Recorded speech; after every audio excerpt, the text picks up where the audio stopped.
So this is Chris Bray commentating again. We now have the undefeated final between Gaz Owen and Tim Cross. Sorry, I've just missed the start. So let's see what's happening. 0-0 to 11. Both very strong players. This is the correct 3. The 4 can come down, or you can split at the back. The 2 players are equal. So Tim has the blue checkers. Gaz has the black checkers.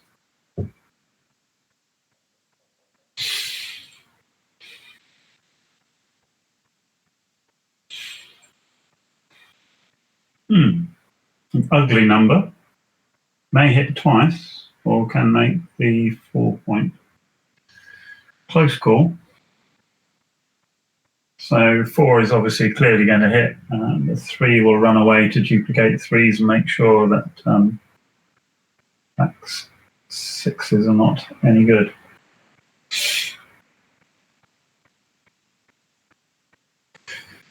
And there's a case in point 2, and probably the 6 he's going to play out to his opponent's bar point, try and establish an advanced anchor.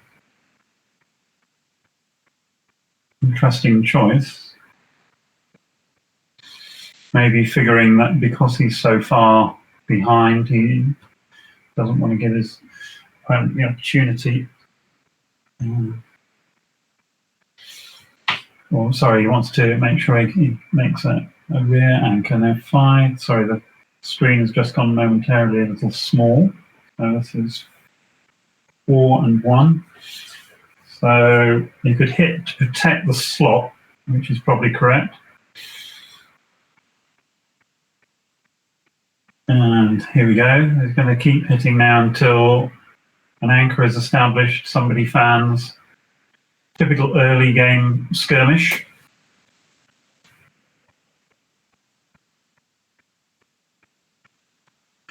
So he can now establish his opponent's 5 point or his opponent's 4 point. And he's going to take one of those. Equally well, he could play bar 22-13 to 8, but then he's not guaranteed to make an advanced anchor in his opponent's board. I think this is the right play because then he can still establish a second anchor. This is more difficult because he then only has 3s to establish the second anchor.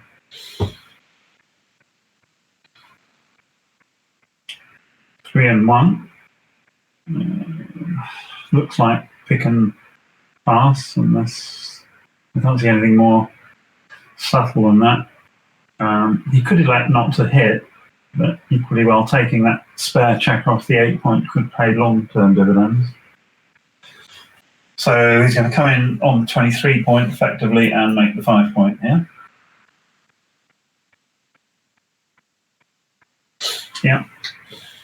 So black, despite having 6 checkers back, actually his position is quite well developed. He's got a good home board structure. Blue has achieved nothing other than escaping his rear checkers. So there's an argument here for hitting twice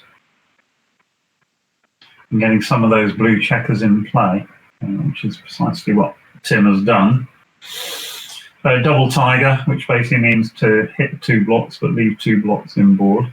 The players work pretty well in this particular instance. Obviously, double tigers are only valid when your opponent hasn't got a stunningly good board. 6-5 is really ugly. Sorry, it makes 2 points. That's not too bad. So Gaz would like 3. He's not going to get a 3.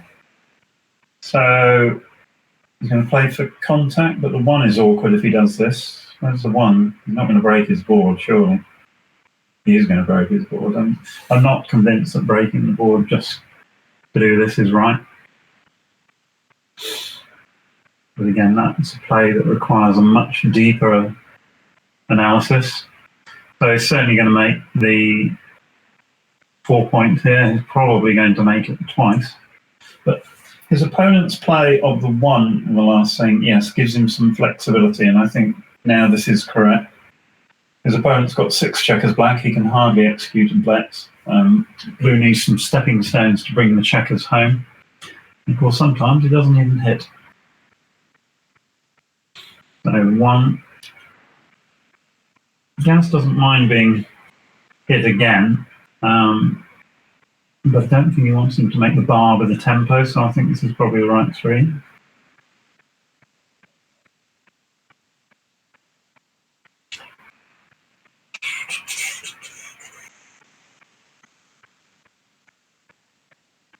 So he's got to clear the rear points at some time, so he might as well do that with the tempo of a hit.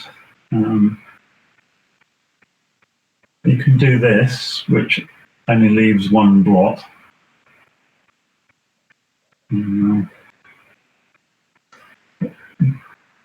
So Gaz is missing, so that's the 5, that's the 3. He wouldn't have been hit if he'd hit the other way, so. This looks as if he's going to cross 2 checkers, I would imagine. Oh, sorry, he didn't hit.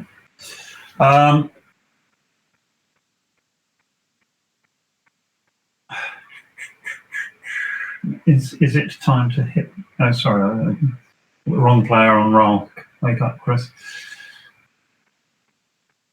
Double 2, not ideal.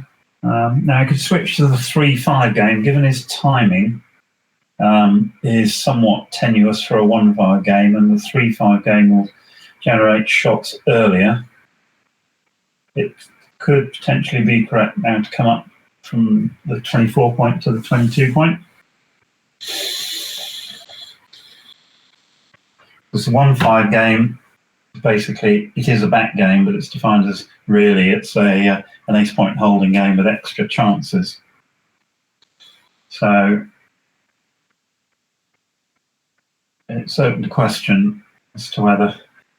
So keeping the 1-5 game is sort of all right, but you don't get as many shots. Now here he's going to make the bar, I guess. It would be nice to start clearing points, but here there's no point in leaving a gratuitous shot, and the bar may well come in useful against the 1-5 game.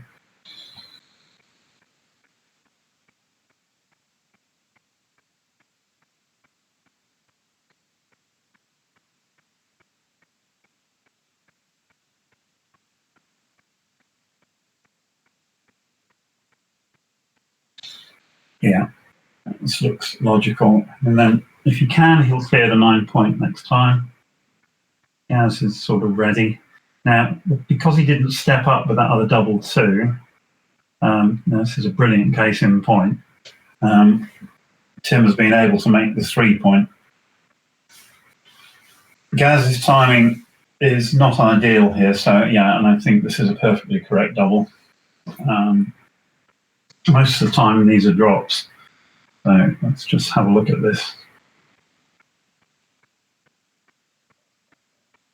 He's taken 5-3, clears the outer point.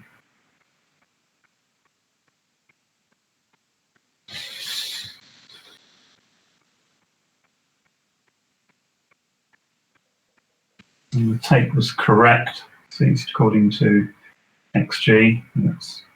It's no bargain, this, because when you lose, you lose quite a lot of gammons. That's a great roll. 1, 2, 3, and 6-4. Yeah, now he's got just the 1 outside point to clear.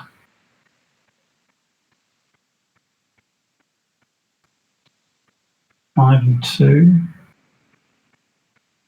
He can't usefully slot a new point, unfortunately. So I would distribute the builders so that I didn't have to go next time. Obviously, it's a slightly better play in terms of saving the gammon. 4 and 2. So his 1-5 game has become an ace point game. So the question is, the only roll that leaves a double shot is double 6. And you're going to have to go soon anyway. 6 and 4, it's clear. So no numbers leave a shot next turn. Double 4, 1, 2, 3. And either comes in or slot. No, this is right. Extra builders for the 2 point, doesn't waste any pips in the race. So just a 2. I'd play 4 to 2 here. Yeah. Nice shape. We'll just swap the 2 point. So there's a gammon risk here. Not huge, but now we'll play 6 to 2 with the 4, because otherwise he has some very funny numbers next time. And the game is reaching at the key point, so he's going to play 6 to 2 with the 4. I would have invested 2 pips in making my 2 point there. This is a great roll for Tim. Now he's got to go with a rear checker, which he can't do. He's going to make the 2 point anyway.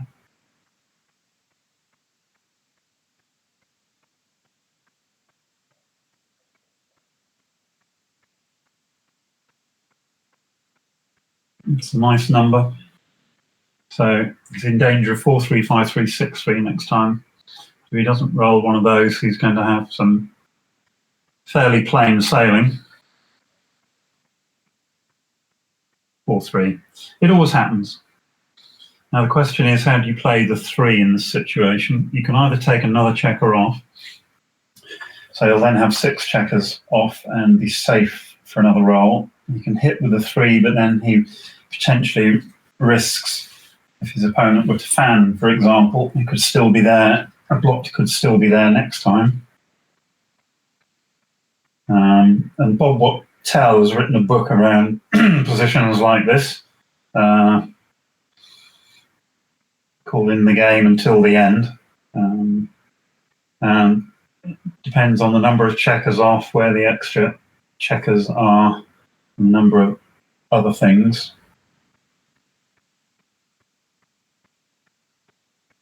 And here, I think, from memory, you take 2 off. Yeah. So you've got the extra checker off in the event of being hit. Making the right play pays off. And now the gammon threat resurfaces. Double 3 is the only roll that leaves a shot, I think. 3-1. So now he's going to point on him, because pointing wins more gammons and doesn't let the opponent enter on the ace point. So now the game is 1. Blue, Tim Cross has got 1 too many crossovers to make this really interesting in terms of the gammon threat, that Gaz needs to roll reasonably well. Takes 2 crossovers with his 4-2. He's going to need at least 1 double to get a gammon here. Any 5 or 6-5, and that's the end of it. So 2-0.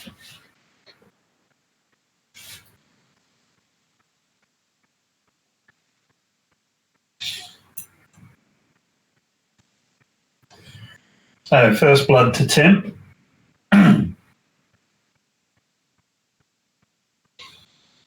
Score is 2-0. And away we go again. 5-4. Played in the traditional manner, and certainly if you're leading, this is the right play. The correct play here is 13-7 and 8-5. This was part of Moshi's quiz one year.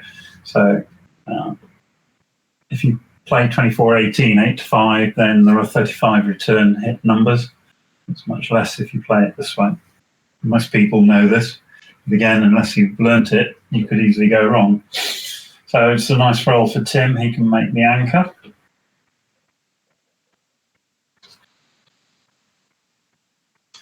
And Gaz has made his own bar point, but he does have 3 checkers stuck on Tim's ace point. Those checkers will need to get going. This will be making the 2 point. So the roll he doesn't want is double 1. So down and up, 4, 5. Well balanced position. Gaz would like to make that advanced anchor. 6-5 is ugly. Could play 2 down. And could play 13-2.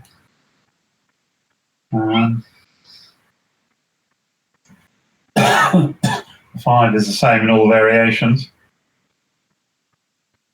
The question of how purely he wants to play this.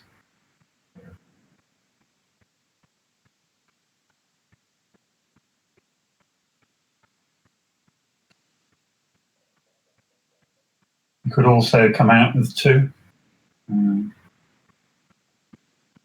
The plays will be close at this point because the home boards aren't strong. So 4 on 1, he'll just creep back up and give himself a spare to run out with again. Now we've got a mutual high anchor holding game. Not a lot of excitement. So I think he will just play 8 to 3 here.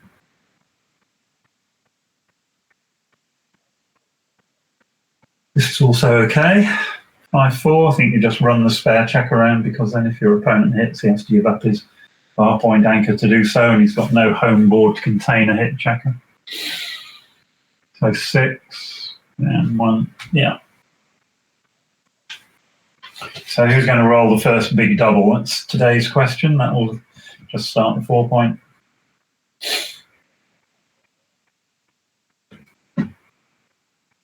Run away. So these are relatively low skill positions. You build a board, and you wait for a big double or a shot. Still some way to go before anybody has to make a commitment here. So I suspect he will make the ace point and swap the 4 point. Yeah.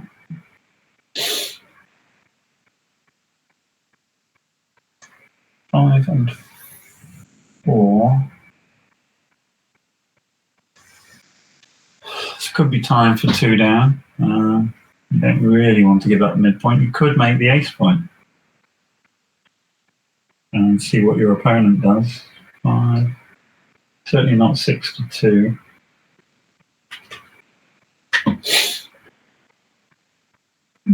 That checker looks in completely the wrong position on the 2 point, and all his outside points are stripped. So this will just be a runaway. So as we said, the first person to roll a big double normally gets an advantage in these positions. He'll probably play these to the 10 point and then do the count. After the roll, he'll be 108.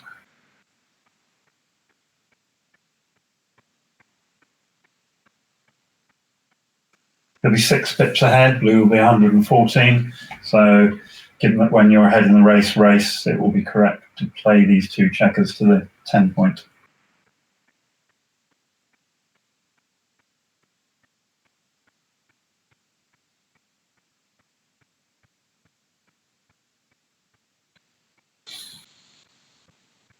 There's really not too much to discuss here. He could play 13 to 9 too, but and he has less landing points for the checkers that remain on his 14 point. So now you've only got 2 landing points for your checkers. So I think that's a small technical inaccuracy. So 3, and I would get rid of what's called the dilly builder, the spare number on the dice. 2 and 1, 2, 1, no excitement.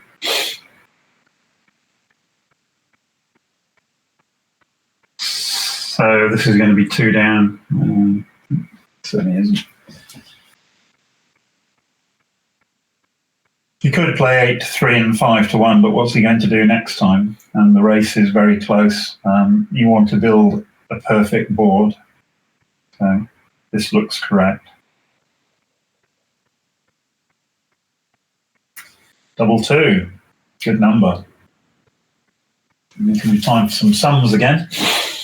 After this roll, 3-2 makes the point, and now it's time for the sums, is it? 56, 77, 89, 97, 99 for black, 98 for blue. So 1 pip race. Not going to be any doubling here for a while. 3 and 2. So might as well do this. Keep the block on short term. Stop things like double 5 being good. Yeah, and then 3 in, giving himself 2 cover numbers for the ace point. So now something has to give. 1, 2, and make the point. Yeah.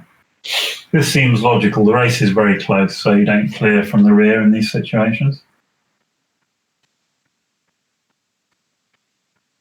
That gives Tim 6-6-6-5. I prefer this play.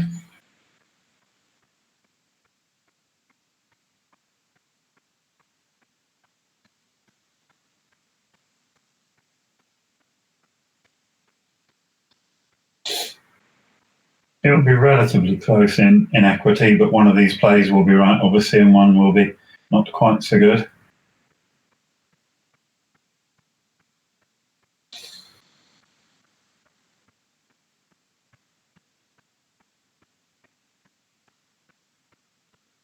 See what he's doing. He's probably doing another count.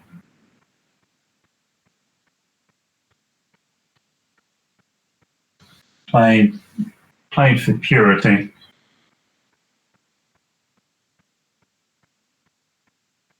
And again, because they were playing nice and gently and slowly,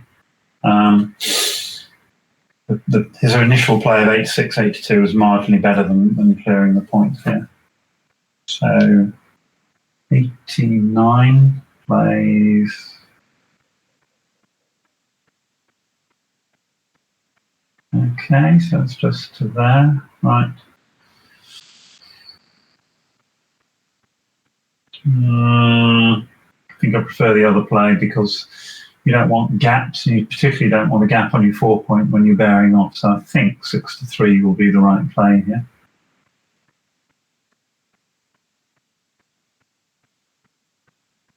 Okay, let's hope the gap on the 4 point doesn't come back to haunt him. 6-5. Now, this was the only problem with that previous play of the double 2, is it's given Tim a free out effectively. Okay.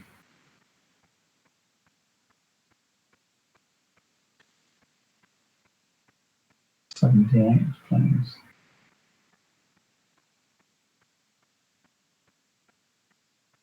So the race is dead equal, 78 pips each.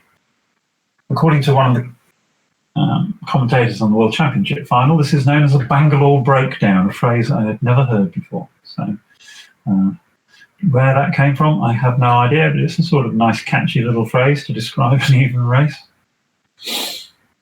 So 5 and 3.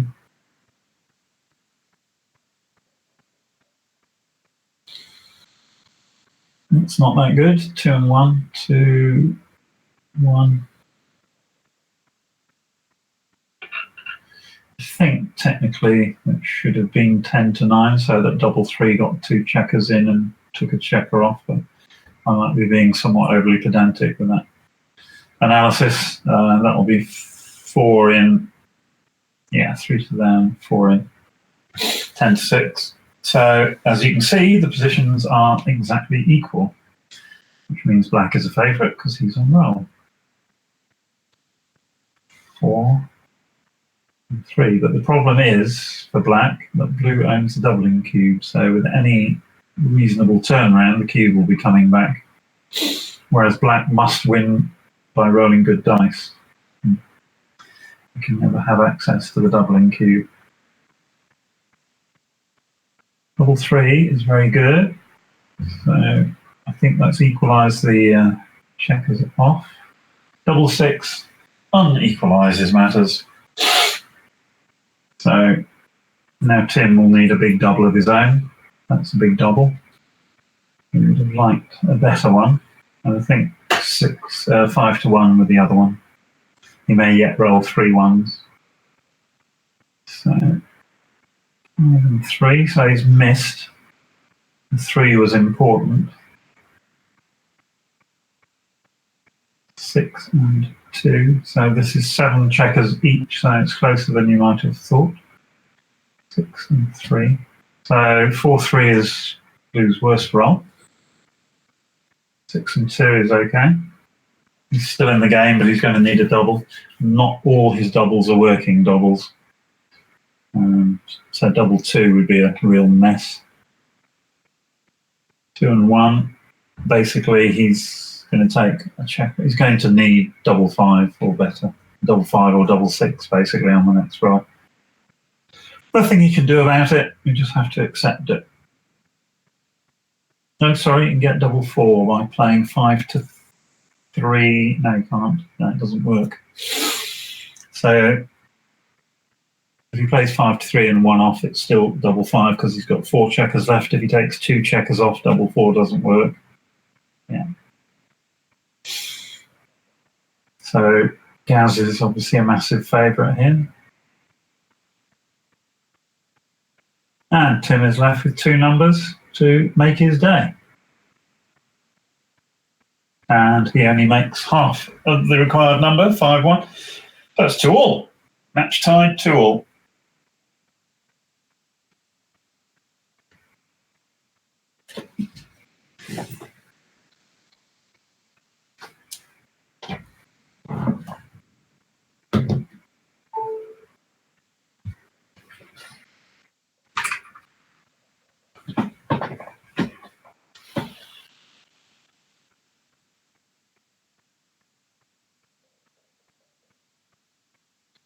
Traditional opening. This is the correct response, hit and split. That game's a lot easier when you know what the right move is. So he'll take the advanced anchor. So slight advantage now to Tim in this game. And equalised by Gaz. Yet again, a mutual high anchor position, which is a shame for Tim because otherwise he could have made the 5 point. So he's hitting with that. So he wants to keep the anchor.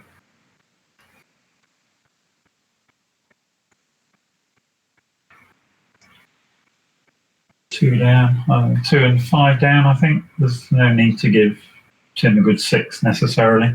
And it's not clear why he would go to his opponent's bar in this position. 1 makes, I think he's going to make the 1, 2, 3, 4, yep. So now the position is very, very equal.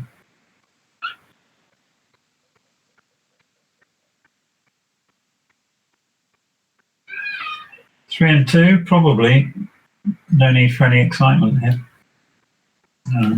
It doesn't gain anything by slotting or leaving shots. So I think he will just play 13 to 8 here.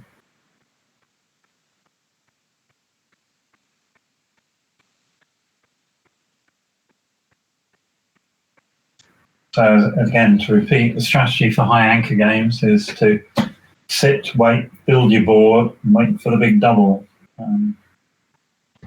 If there was a tempo to be gained or something really subtle to do,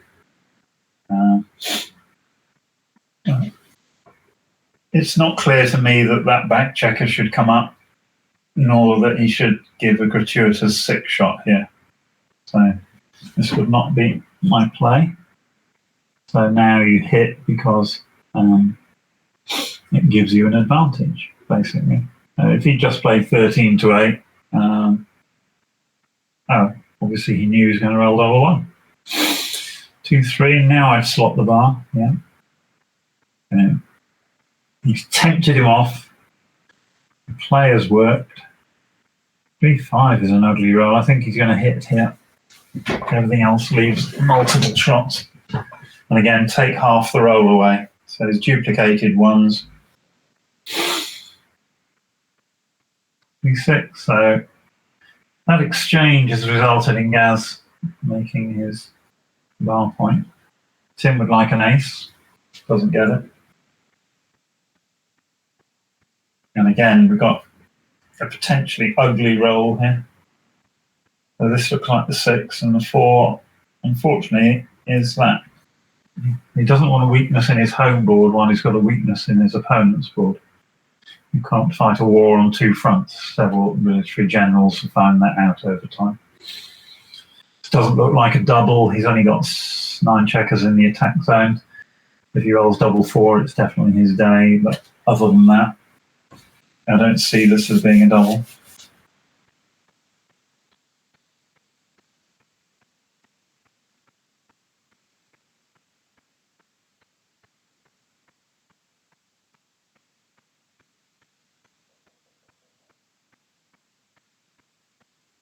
2 and 1. It's pretty much a do nothing roll. And you just play 8 to 5 for this, so that's why would you do this? Okay. He's got his spare checker in play, in fairness. So 3 and 2. Again, he fails to roll the ace that's required, but this time he takes a tempo.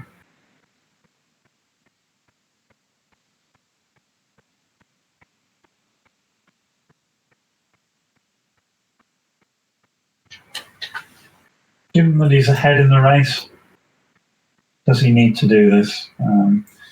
Shouldn't be frightened of his opponent's board on the other side, and here he's giving him the opportunity to send another checker back, which obviously he wasn't able to accept. So Tim has used the tempo. The question is, can he get a 1? And the answer is yes, and that's worked out nicely.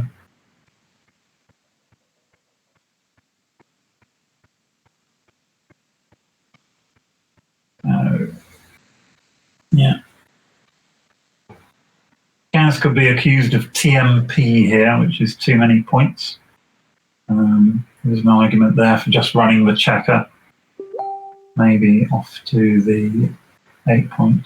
This is okay though, he'll just clear from the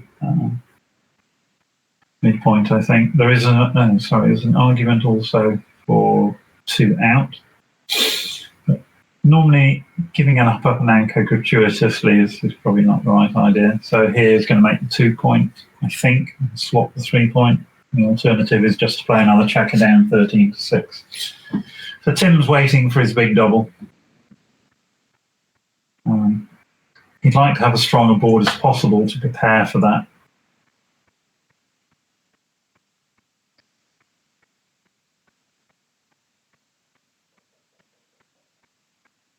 I prefer this, it gives him a little bit of flexibility. So this is a good roll for clearing the 14 point, because it only leaves indirect numbers.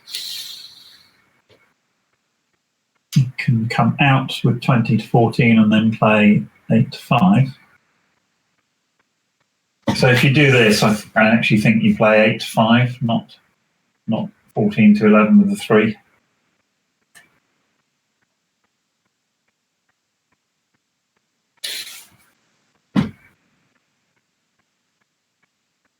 Double 2 is a good roll. So he makes the 11 point and he makes the 4 point. Now Gaz is sort of duty bound to stay there. 5 and 1 just comes to the 5 point. Eventually something has to give from these positions. Double 3. Not as nice as it looks. 1, 2, but where's... Like, 3 of them are very easy, but the 4th one is very difficult. 1, 2. Play 6 to 3 with 1.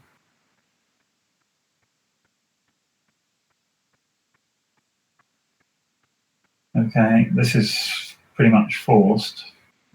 I think you do this because the race is close and you can rebuild those points. It does let Gaz leave at no price, basically.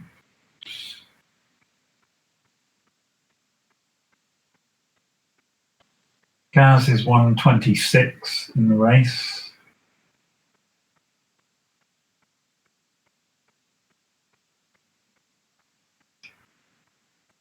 He's 18 pips behind, actually, so this doesn't look like a double, despite the apparent weakness of Blue's position.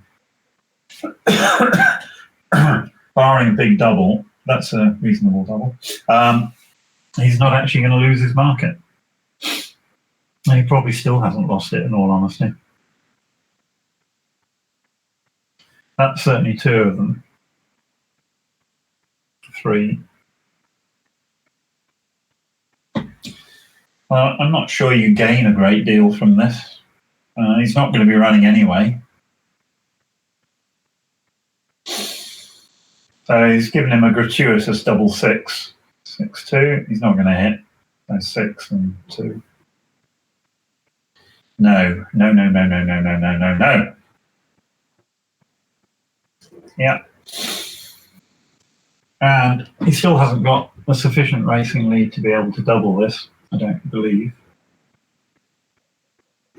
And because of his rather strange double four play, he's going to have to wait. So I would do 5. I'd make the point. Yeah. So double 6 is obviously the best possible roll. So 4, 2. Yeah.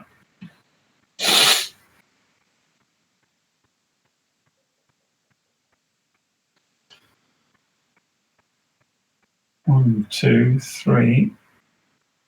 So the option here actually is to make the 2 point and keep the protector back while your opponent still has a blot in board. So this makes another point, strengthens his board for when Tim has to run off the 4 point.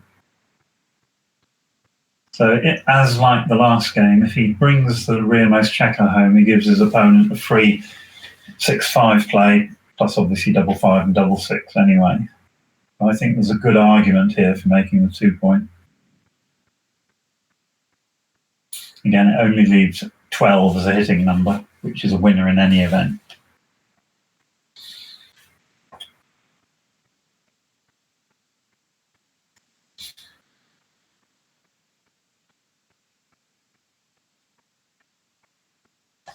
Okay. Tim rolls 6-5. Oh, look, the exact roll. So you would not have been able to make that play if Gaz had made the 2 point. Quite interesting that every time we've had an opportunity here, precisely the right roll has turned up.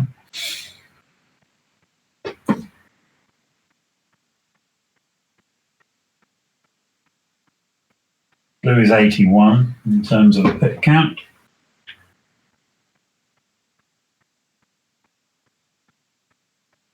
And black is 85, so blue is 2 pips ahead in the race. He has 5 crossovers left to bear his checkers home.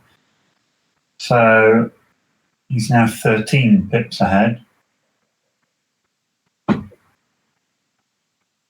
Now 8 pips ahead. What is the base number?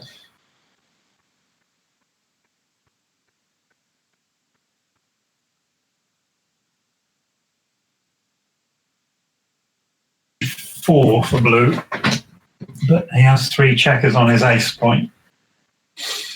5, and probably do this.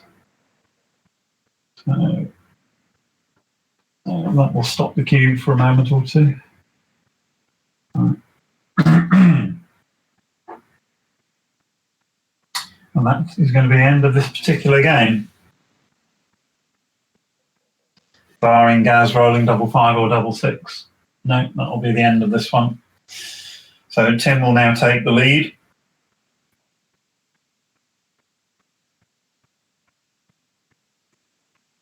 So 3 games to 2.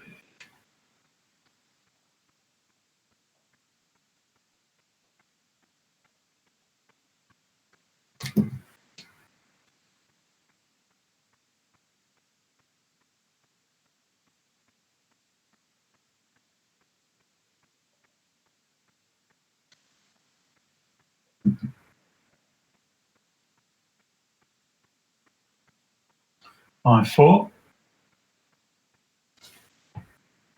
Okay. 5, 3. Correct hit on the 5 point here. Whoops. That's a technical inaccuracy, which he's got away with.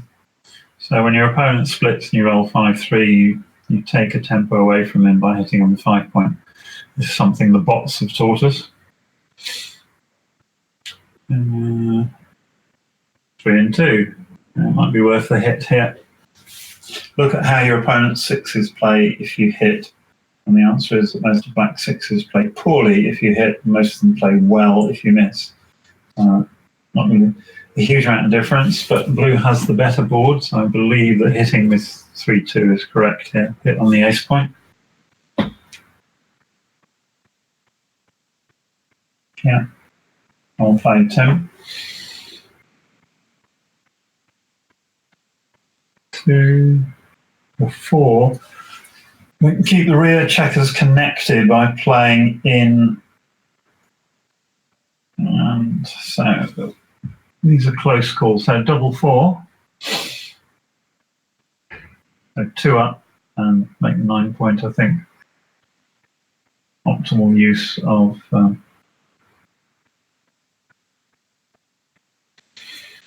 yeah, it gives him a strong position, potential for doubling soon. I can't see that any other play is nearly as good here.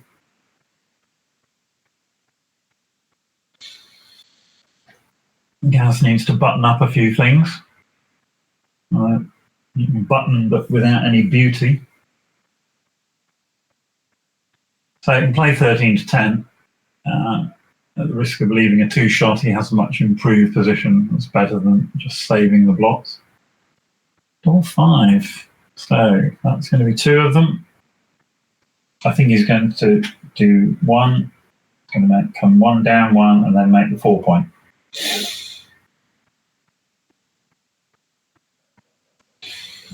Okay, so he's got a racing edge. He's going to have to play this as safety the blot outside by playing to the midpoint and then playing 8 to 2. Now 10 needs to look at the position and assess whether he's got a double or not. Well, obviously not, according to that. And I would have looked at that a lot longer, tried to take remembered positions from my memory bank. You'll be surprised how often this is a double in a situation like this.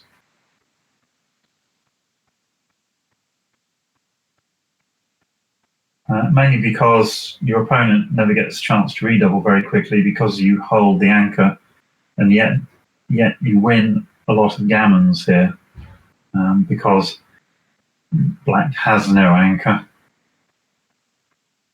I'm trying to quickly put this into our friend.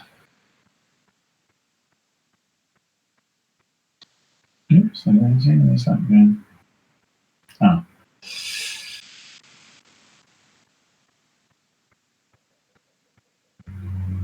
One, 3, 2. And in fact, oops, that position before he played his 5-4 was a massive double. So that's opportunity missed.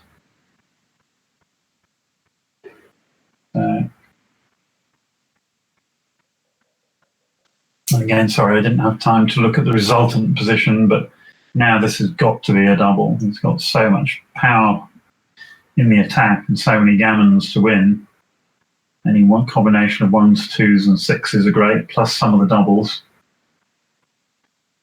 Obviously, it's 5 and 1, and if he fans, he's lost his market, basically. 2-5. That's an interesting play. It could well be right to come in on the 5 point and not hit here. Oh, why not make the 4 point?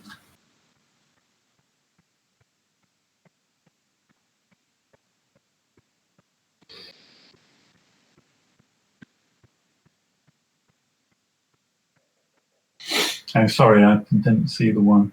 Okay, so now he's going to make the point, yeah.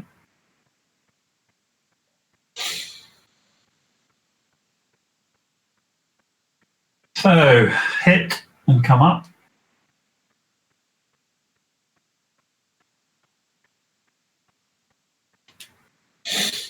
Certainly, if you make any other play, you've got to think about how you're going to win here.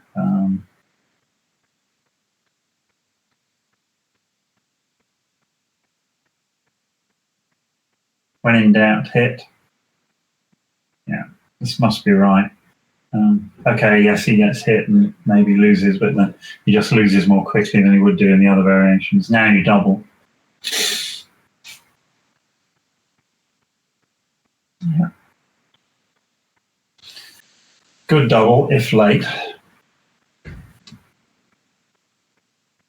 He still has work to do to win this position, so this looks to me as if it's a take. And he doesn't always cover the block on the 2 point, and he still has to bring the 3 checkers back round from his opponent's board.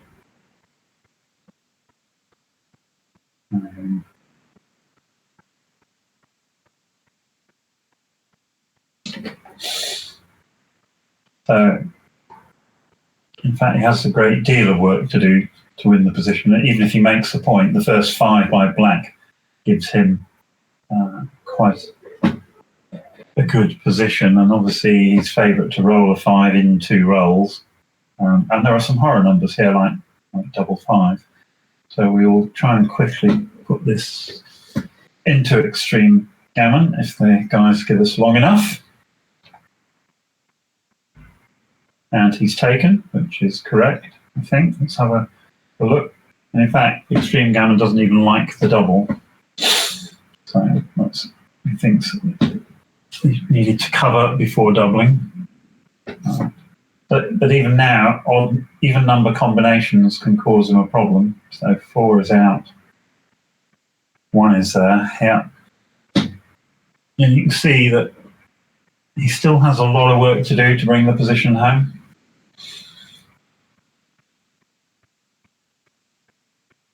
Now, I believe the correct play here is to play 20 to 13.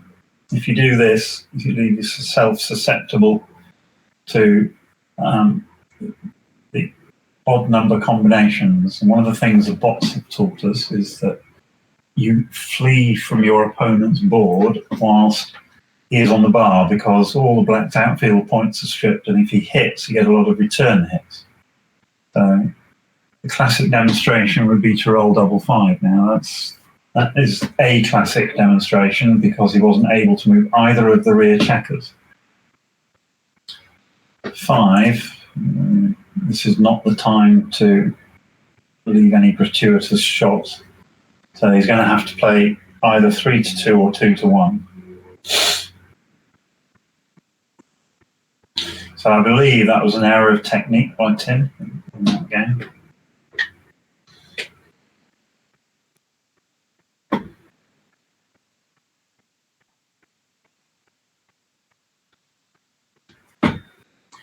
I think this is probably right. It's easier to cover. This way he gets more points more quickly. So it's a very close call.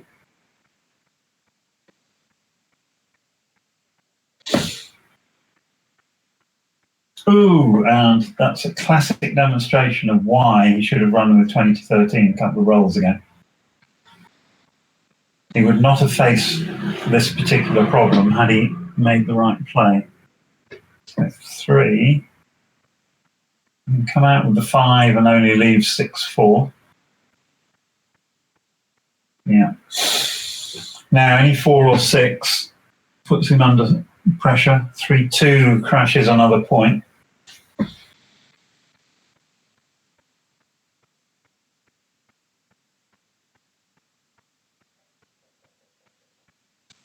Now, the question Gaz should be asking himself is, when am I going to be able to redouble? So here, I think you just play 15 to 8.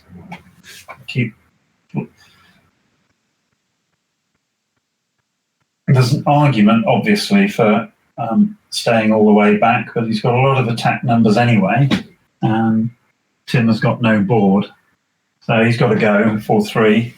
Now, 1, 3, 5. So it's not a redouble yet by any means, but 5 is good. The question is, how is he going to play the 4? Looks like it's a little bit too big to play 13 to 9, because then you can still lose a gammon. So I think this is probably the right play. Now, if he fans, 5-6 is a good roll. Now, do you come out or do you come down? The idea here is to get possibly one checker home as quickly as possible. If you come out, then the big numbers come in and the little numbers hit, and you haven't got one of the checkers home for Christmas. So I think the 6 should have come down. Also, this way he gets no return shots, except a very small number, but he's managed to hit one of them. So this is a technical endgame at this point, and that is a very, very bad time to fan. 6 and 5. Okay, so now you can come out because the big numbers come in and the big numbers hit. So I think the correct play here is to play 21 to 10. It's very few hitting numbers. It's 6 6, 5 5, 6 4, and 5 6.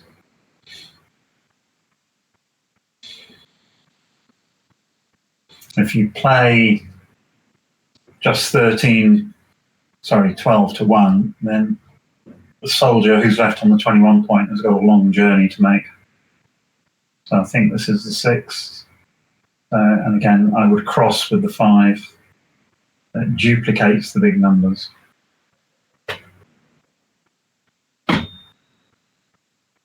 Four, at least he stayed well back. Probably 12 to 10. Could be 8 to 6. 12 to 10 looks reasonable. Now, what he doesn't want to do is roll something like 3 2. 6 3 is very good. Pick and pass. Now, only 6 and 4 hit. 4 2. Again, he stayed back at least. And this looks like the correct 2. So, Tim would like 9 or more pips, please. 7. So he's going to hit. Gaz has 15 hitting numbers. That's one of them. And now, how do you play the 1?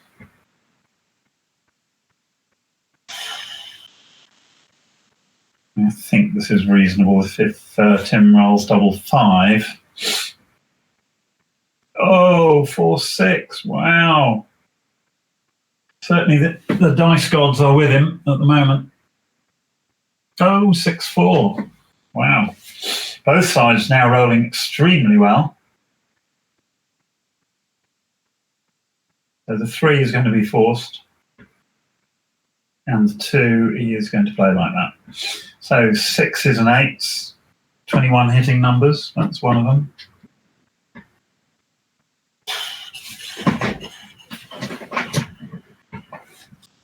5 and 6. You can't keep these boys down. 2s, 8s and 10s. That's the 2. They'll probably split the rear, I would imagine. Yeah. 5 5, 6 5. 4. Now what? 4 3. I think he's going to hit. Yeah. Think about the 3. Playing 11 to 8 doesn't help. Playing here. Yeah, he gets a single shot on 5 5. 4 and 1, so he's going to hit. So I'm not sure about the 1. Gives his opponent, well, mind you, his opponent needs 6s to come in as well. So actually this has worked well. And all along, Gaz has got that horrible extra checker on the 2 point. Fan at last. 1 2 3. Now 1 4 4 1 2 3 4. Can't do anything about 4 4. So. This seems logical. Now he wants at some point soon to block 4 4. He'll be edging up towards a redouble at some point in the not too distant future. So he doesn't want to leave 4 6 as a hitting number. He wants to have as many checkers bearing on the bar and 8 point as he can. So probably he should play 19 13 with the 6.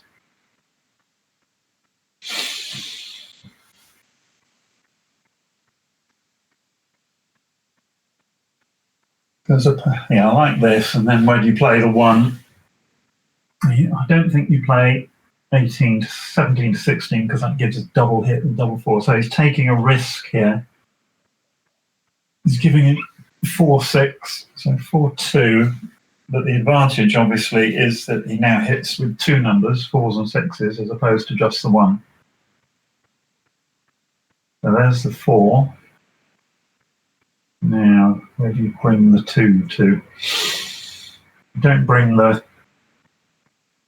closer, so you can get 11s as a cover number. He's already got 12s and 4s, so I suspect he should play that one. Yeah.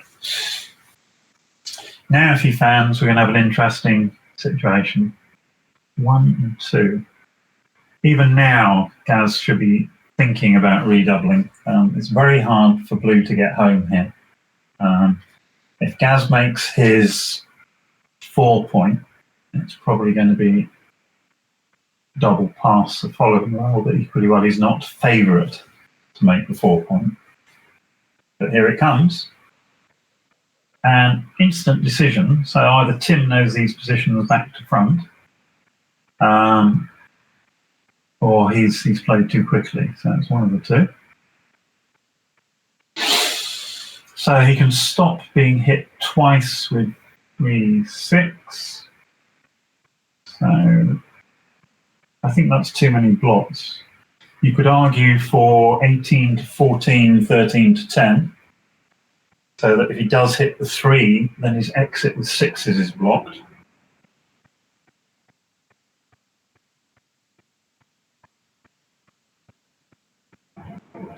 So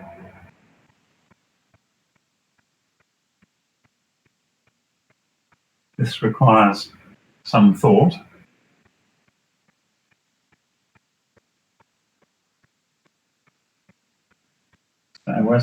He spread them all out, and sometimes you find you get punished for this. But let's see, 4 and 1 certainly doesn't get punished. So he's now got 6, 8s, 9s, and 10s. So there's the 6, and he's going to hit with the ace.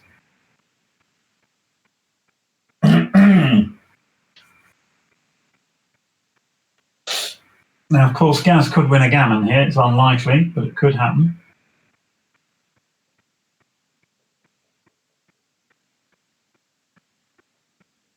So he's already got 12s to cover. So he also wants, yeah, I think this is the right play. 1-6 would be an impressive piece of rolling. Double 1. Yeah. XG has opinions about this sort of thing. 10s, yes, 1-6 from the bar. It doesn't like giving the double shot on 1-6. And that's a 4. Now, do you play on, or do you redouble to 8 and put the match on the line? So now he's got to take some time, surely. It's probably right to play on, but at least think about it, guys. Now, anything other than double 1 and 3-1, this match could be over. So Gaz needs 4, 8, 12, 13, 14 crossovers to save the gammon. And Tim only needs keep bearing off. So Gaz is going to need at least one big double to extend this match.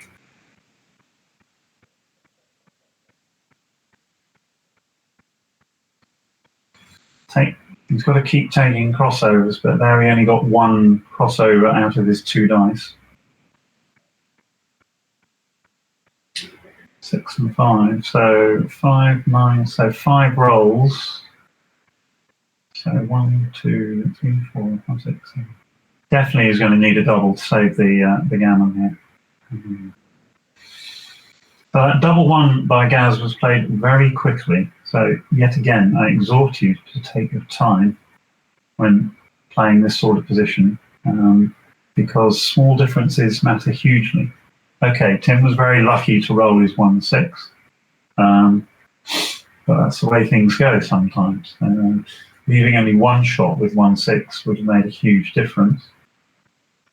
This match is over because Gaz needs 4 crossovers to get home, and that is it. So, ladies and gentlemen, thank you for listening. That was a very much abbreviated final due to Tim winning 8 points in the last game, and he goes on now to play the winner of the Fighters bracket sometime later today in the final of the UK Open. I hope you've enjoyed listening to the commentary this afternoon. I'm going to have to sign off now. I'm not sure whether a different commentator will come on for the evening, but unfortunately I won't be here for the final due to a previous engagement, which is why I'm not at the tournament in the first place. So I wish everyone a terrific evening watching the rest of the action. I'd be interested to see a video of that match so I can look at some of the positions. There were some crucial decisions. And again, if you look at the time on the clocks left, there's a lot of time left that wasn't used. So there we go. Good luck for the rest of the evening. Thanks and goodbye.